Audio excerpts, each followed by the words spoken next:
Rakyat berharap Prabowo bersihkan kabinet. Presiden Prabowo Subianto berhasil membuktikan keberhasilannya dalam 1 tahun masa jabatannya. Mulai dari program ketahanan pangan di mana panen raya 2025 mencatat hasil maksimal dalam 10 tahun terakhir.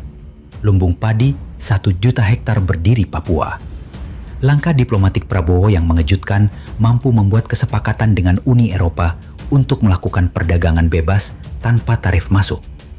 Namun, rakyat masih ragu karena melihat masih banyak parasit dan koruptor yang berada di dalam kabinet Prabowo. Bahlil Lahadalia yang duduk sebagai Menteri ESDM dianggap banyak terlibat dalam penyalahgunaan perizinan tambang, mulai dari Rempang hingga Raja Ampat.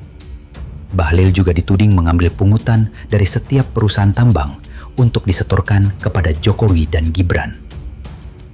Tito Karnavian juga dianggap sebagai biang kerok dengan segudang kasus korupsi, mulai dari penimbunan BBM, penebangan liar, dan rekening gendut atas nama Labora Sitorus. Tito Karnavian sebagai Kepala Kepolisian Republik Indonesia saat itu menerima aliran dana dari Basuki Hariman terkait kasus suap impor daging sapi. Terakhir, Tito Karnavian sebagai Menteri Dalam Negeri secara licik membantu Bobi Nasution untuk mendapatkan 4 pulau milik Aceh, hingga menimbulkan reaksi perpecahan bangsa.